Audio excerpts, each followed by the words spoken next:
Assalamualaikum warahmatullahi wabarakatuh.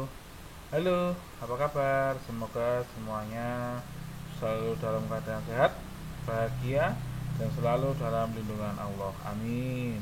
Ketemu lagi dengan saya, Pak Beni Firmanto. Tentunya masih di channel pendidikan dan tutorial Mas B. Jangan lupa di subscribe ya.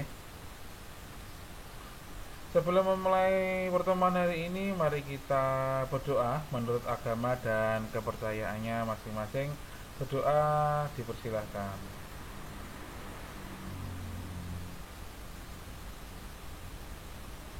Doa selesai. Ya.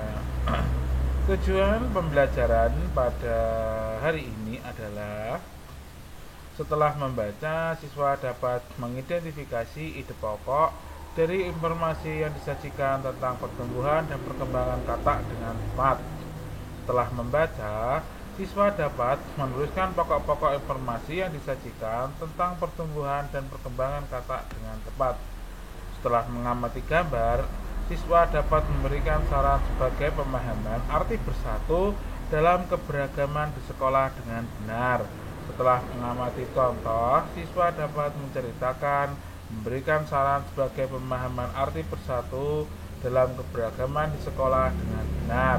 Setelah mengamati contoh, siswa dapat menentukan hasil kali dua bilangan cacah dengan hasil sampai 1000 dengan benar.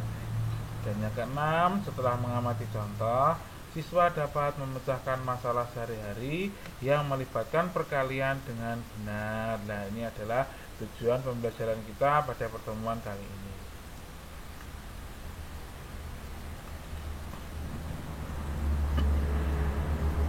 Hari ini kita akan membahas tentang masih di tema 1, subtema 3, pembelajaran yang ke-5.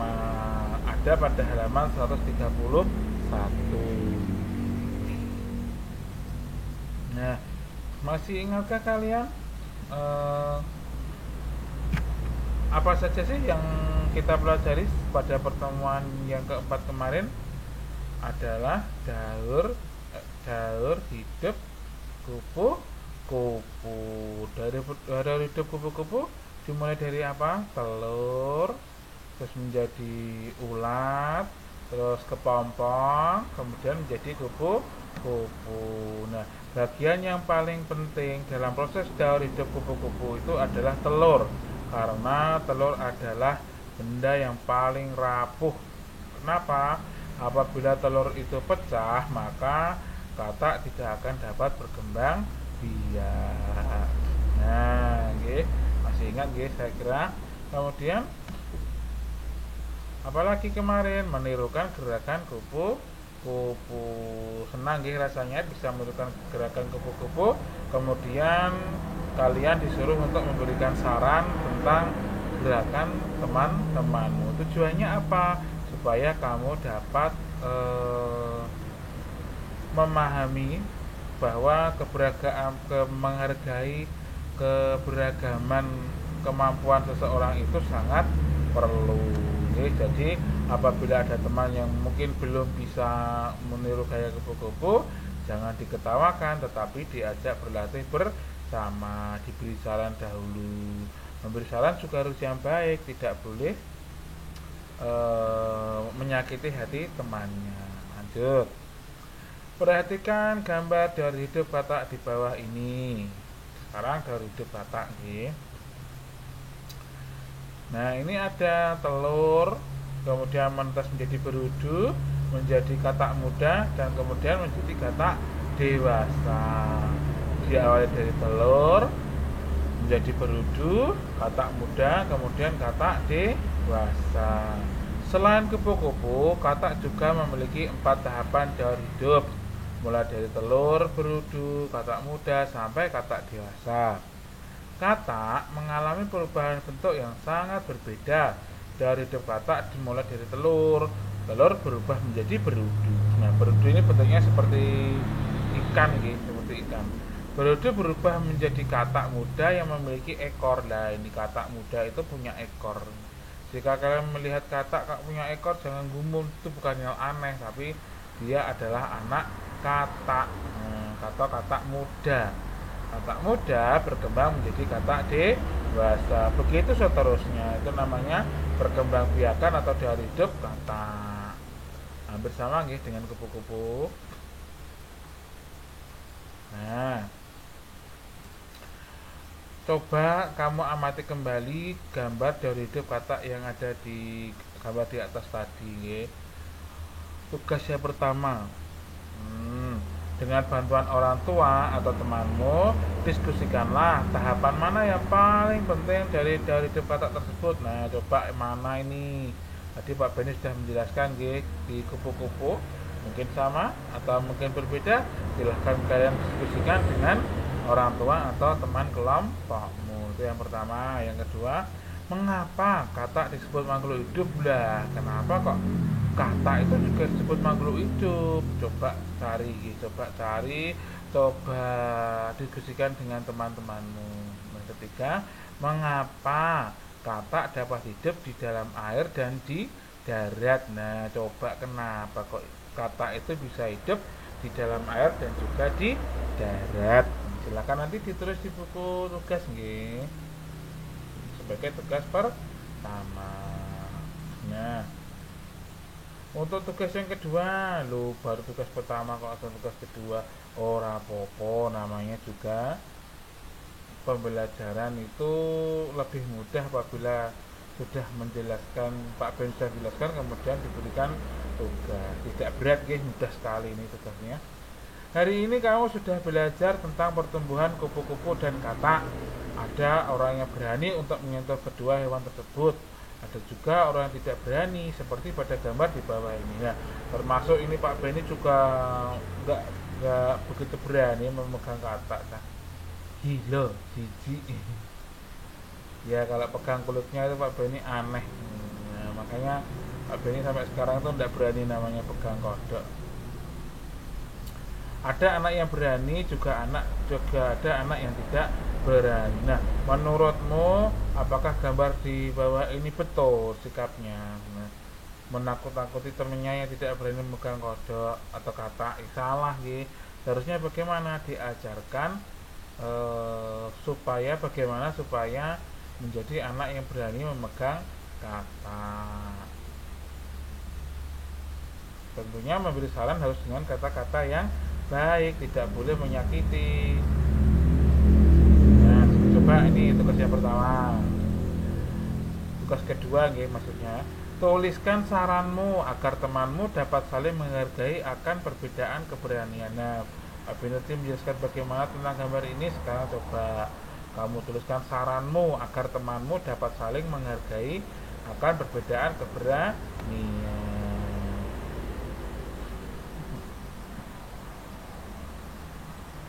Yang kedua adalah tuliskan saran untuk temanmu agar lebih berani untuk memegang hewan. Nah, kira-kira bagaimana saranmu? Nah, coba silahkan dipikirkan. Kira-kira contohnya temanmu tidak berani memanjat pohon, sedangkan kamu berani. Nah, coba itu kasih saran temannya bagaimana supaya biar bisa berani memanjat pohon. Itu seperti contohnya seperti itu. Nah, lanjut.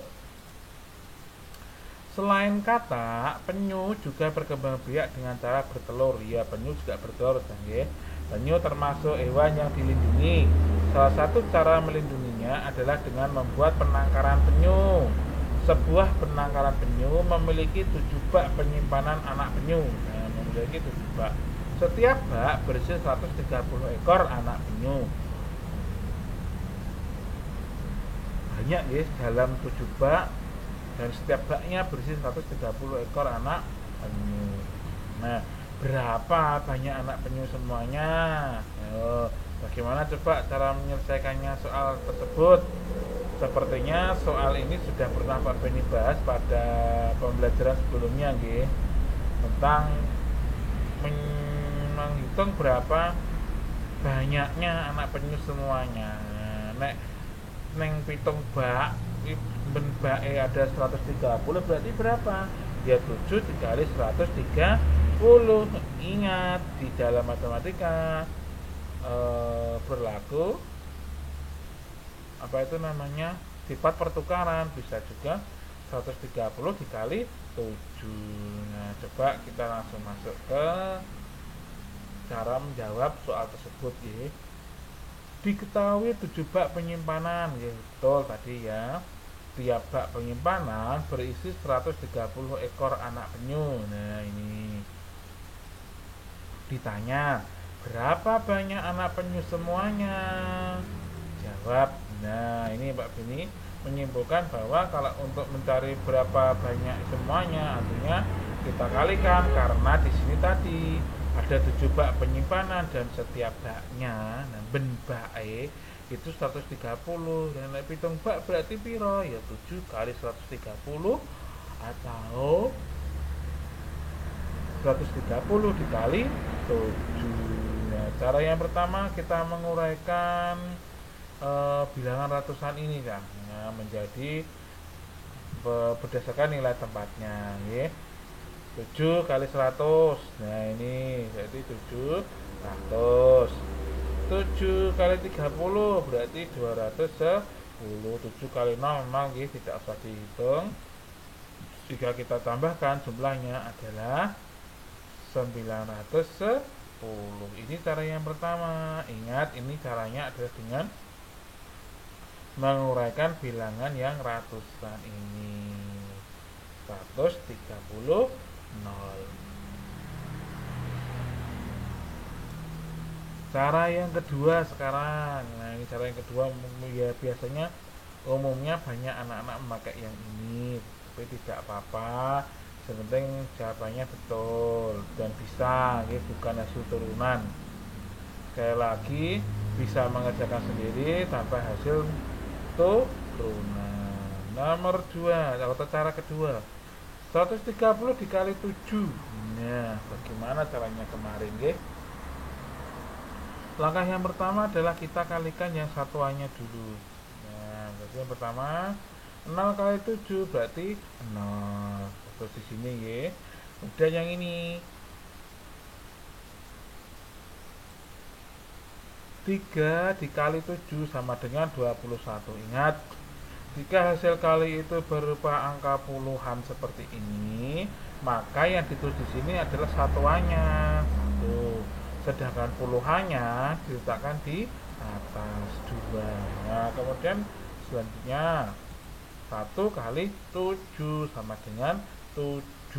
Jangan ditulis dulu karena kita masih punya simpanan 2, berarti 7. 1 kali 7 kan 7 ditambah 2 sama dengan 9.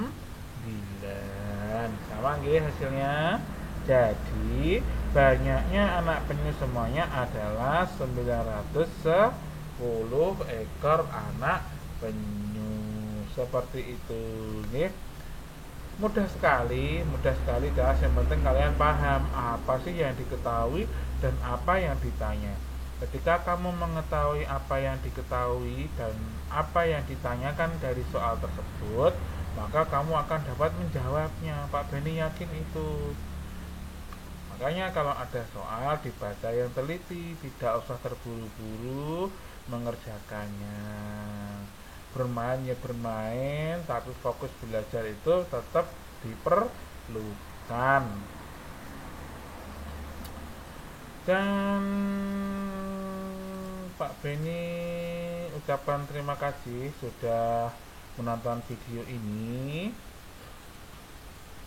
dan selamat belajar dari rumah. Jangan lupa tetap patuhi protokol kesehatan, memakai masker, kemudian cuci tangan pakai sabun dan air mengalir, jaga jarak, dan juga jauhi kerumunan apabila tidak terlalu penting. Terima kasih, selamat belajar. Assalamualaikum warahmatullahi wabarakatuh.